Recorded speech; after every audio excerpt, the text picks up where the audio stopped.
Assalamualaikum warahmatullahi wabarakatuh. Alhamdulillahi rabbil alamin. Wal aqibatu lil muttaqin.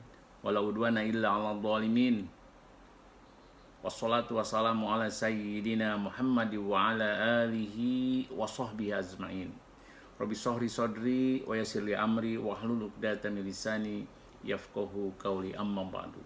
Ilahi anta maksudi wa ridhoka matlubi, a'tini mahabbataka wa ma'rifataka. Teman-teman yang berbahagia, selamat berjumpa kembali dengan saya Arif Billah Jojok Suparjo. Mudah-mudahan Anda semua dalam keadaan sehat walafiat, tidak kurang suatu apapun.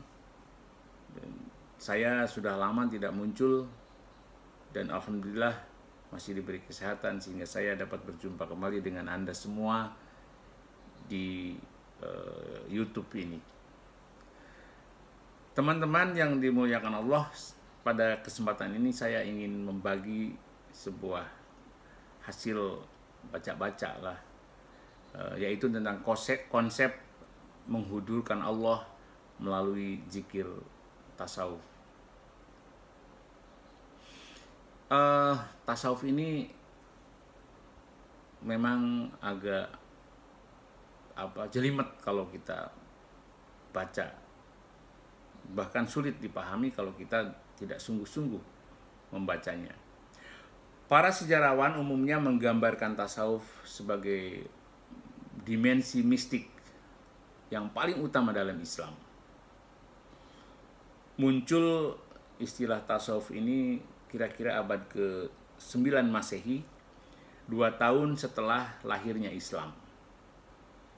Dalam pengertian yang universal, tasawuf disebutkan sebagai dimensi mistik semua agama. Artinya bahwa di dalam agama apapun ada konsep yang serupa dengan tasawuf. Di dalam Buddha misalnya ada zazen, mendekatkan diri dengan mengosongkan pikiran, mendekatkan diri kepada Tuhan. Di agama lain tentu ada juga ini. Di Nasrani mungkin ada yang disebut retret dan lain sebagainya. Dan tasawuf dikatakan laksana sungai yang mengalir ke banyak negara dan diakui milik negara-negara tersebut. Berasal dari satu sumber dan bermuara di satu muara. Serta tujuannya sama, yaitu pengalaman ketuhanan langsung. Nah, kita kenal dengan seorang ahli tasawuf yang sangat kontroversial di zamannya, yaitu Ibnu Arabi. Nah, Ibnu Arabi ini membagi 4 tahap pengalaman dan pemahaman tasawuf. Yang pertama adalah syariah, yang kedua adalah torekoh, yang ketiga hakikat, yang keempat adalah ma'rifat. Nah, apa itu syariah? Kita bahas satu-satu secara sederhana saja. Syariah adalah hukum keagamaan yang bersifat eksoteris, dan syariah merupakan dasar, merupakan fondasi 3 tahapan selanjutnya. Yang tadi 3 tahapan itu torekoh, hakikat, ma'rifat. Jadi kalau untuk mencapai ranah torekoh, hakikat, dan ma'rifat, kita harus paham syariat dulu. Syariat merupakan ajaran moral dan etika dalam semua agama. Semua agama punya moral, punya etika. Dan mayoritas sufi adalah seorang muslim. Sufi itu pasti muslim, ya. Sehingga yang menjadi dasar pemikiran tasawuf adalah Islam. Syariah merupakan petunjuk untuk hidup secara tepat. Kalau Anda hidup di dalam tataran syariah, pasti sudah dasarnya Quran hadis, ya, Quran hadis. Bukan berarti torekoh tidak berdasar pada Quran hadis, tapi ada sedikit perbedaan di dalam amaliyahnya. Syariah merupakan petunjuk untuk hidup secara tepat. Mengikuti tasawuf tanpa memahami syariah ibarat bangunan yang fondasinya terbuat dari pasir. Mudah kalau kena hembusan angin kencang pasti akan rontok. Dan itu banyak orang-orang yang belajar tasawuf atau masuk di tataran torekoh, itu mereka ada yang tidak perlu sholat katanya, tidak perlu puasa. Nah ini yang keliru, karena sebenarnya fondasi dari tasawuf ini adalah syariat.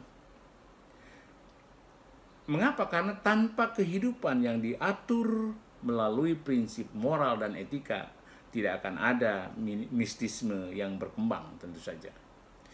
Ada satu catatan yang perlu saya sampaikan, bahwa di dalam Thariqah Qadiriyah wa Naqsabandiyah, guru kami Syekh Ahmad Shohibul Wafa Tajul Arifin itu tidak terlalu mengutamakan harus paham syariat dulu sebelum masuk ke Thariqah. Beliau ya tidak apa-apa, tidak paham syariat, mari masuk ke Thariqah melalui talqin zikir yang dilakukan oleh guru mursyid. Nanti kita akan dibangun imannya, sehingga lama kelamaan itu akan timbul rasa tanggung jawab akan pentingnya memahami syariat. Dan di dalam amalan-amalan Thariqah Qadiriyah wa Naqsabandiyah itu banyak syariat-syariat yang harus dilakukan. Dikatakan bahwa Syekh Ahmad Shohibul Wafa Tajul Arifin adalah guru mursyid yang mujaddid, pembaharu, hingga tadi yang dikatakan Ibnu Arabi bukan tidak berlaku. Artinya tidak terlalu diutamakan seseorang paham tentang syariat bila akan belajar Thariqah. Itu di Thariqah Qadiriyah wa Naqsabandiyah. Kemudian yang kedua adalah Thariqah. Thariqah adalah jalan. Thariqah ini merupakan amalan tasawuf. Secara literal, Thariqah diartikan jalan tanpa rambu di padang pasir yang ditempuh oleh orang-orang Baduy yang biasa berpindah dari oasis ke oasis. Jalan ini tidak ditandai dengan rambu keluar yang jelas. Kalau kita sudah masuk di situ ya bingung, karena tidak ada jalan rambu-rambu untuk bisa keluar. Jadi laksana jalan yang bebas hambatan, tetapi tentu bukan jalan yang nyata. Nah, untuk menemukan jalan keluar, kita perlu mengenali daerah tersebut dengan baik. Tentu lama, susah, karena ya namanya padang pasir ya, kemana kita harus pergi keluar. Atau yang paling penting adalah menemukan pemandu yang mengetahui arah yang kita akan tuju, serta akrab dengan tanda-tanda setempat. Jadi kalau syariah merujuk pada amalan jasmani agama, maka Thariqah merujuk pada amalan ruhani tasawuf. Pemandu yang harus kita temukan, yang kita butuhkan untuk memandu jalan tersebut adalah seorang guru mursyid atau syekh, seorang syekh ya. Kalau tidak punya pemandu, kita akan kesasar kemana-mana. Akhirnya ya tadi ada tasawuf yang nyeleneh, Thariqah yang nyeleneh.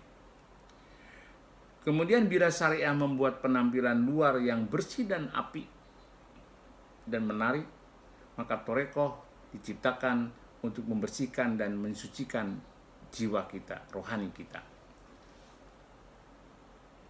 Teman-teman yang dimuliakan Allah, yang ketiga adalah hakikat. Hakikat merupakan satu kebenaran yang hakiki. Hakikat makna terdalam dalam praktek dan petunjuk yang ada pada syariah dan Thariqah. Merupakan pengalaman langsung akan kebenaran gaib, tanpa disadari, tanpa dipahami oleh kita, tanpa berusaha untuk paham amalan-amalan tersebut dan hasil dari pengamalan tersebut, maka kita akan ditakdirkan untuk taklid kepada guru. Jadi kalau kita menemukan sesuatu, tentu kita harus segera mengkonfirmasi itu kepada guru mursyid, menanyakan, kemudian kita coba memverifikasi dengan Alkitab, Quran, dan hadis supaya penemuan itu benar-benar penemuan kebenaran dari Allah Subhanahu wa taala. Yang keempat adalah ma'rifat. Ini akhir. Kalau kita sudah sampai pada ma'rifat, memiliki satu pengetahuan yang langsung diberikan oleh Allah Subhanahu wa taala. Karena ma'rifat ini tingkat kearifan yang dalam atau pengetahuan akan kebenaran spiritual. Pengetahuan realitas yang dimaksud hanya dapat dicapai oleh segelintir orang saja atau orang suci yang terkemuka. Jadi tidak sembarang orang bisa sampai pada tataran ma'rifat ini. Teman-teman yang dimuliakan Allah, jalan tasawuf ini dianggap sulit dan dikatakan menghabiskan waktu. Ada sebuah pepatah Turki mengatakan bahwa meniti jalan tasawuf itu ibarat mengunyah kacang panjang terbuat dari besi. Setelah rahang kita sakit, geligi kita rontok, kacang panjang besi itu masih tetap utuh. Ini apa artinya? Mutlak diperlukan kesabaran. Dengan kesabaran akan ditemukan kegembiraan yang meluap-luap dan kepuasan batin bagi siapapun yang mencintai Tuhan. Di dalam amalia kami selalu dianjurkan oleh guru mursyid membaca surat Al-Imran ayat 200. A'udzubillahi minasyaitonirrajim. Ya ayyuhalladzina amanu sabiru wasabiru warabitu wattaqullaha la'allakum tuflihun. Ini dianjurkan oleh guru mursyid kita agar setiap selesai sholat tahajud, witir, tasbih ya, kita baca surat Al-Imran supaya kita diberikan kesabaran untuk mencapai satu tujuan yang tadi disampaikan di dalam tataran tasawuf. Artinya, hai orang-orang yang beriman, bersabarlah kamu dan kuatkanlah kesabaranmu dan tetaplah bersiap siaga di perbatasan negerimu dan bertakwalah kepada Allah supaya kamu beruntung.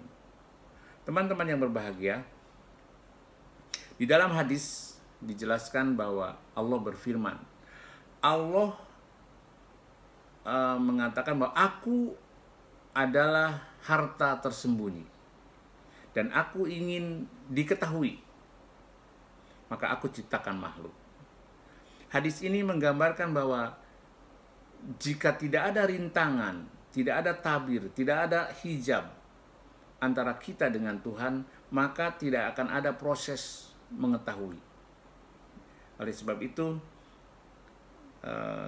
Tuhan menciptakan hijab, menciptakan tabir atau rintangan agar kita berproses yang sungguh-sungguh ingin tahu tentang Tuhan, bertemu dengan Tuhan, maka ada suatu proses untuk mengetahui.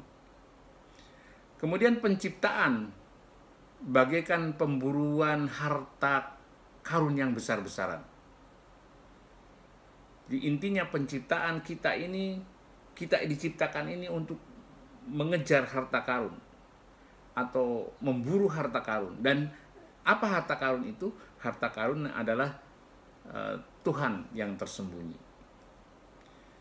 Nah, bagi teman-teman yang sudah di talqin zikir dan masuk ke dalam sebuah torekoh, terutama yang teman-teman kami di Torekah Qadriyah Naksabandiyah, kita sudah diundang.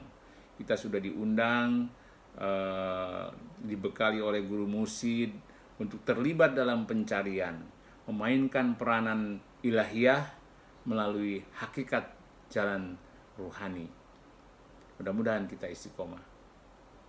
Kemudian salah satu sifat fundamental dalam penciptaan adalah bahwa Tuhan itu tersembunyi dan itu harus ditemukan. Bagaimana tidak mudah menemukan Tuhan? Hanya dengan jalan torekoh tadi inilah kita dapat menemukan Tuhan.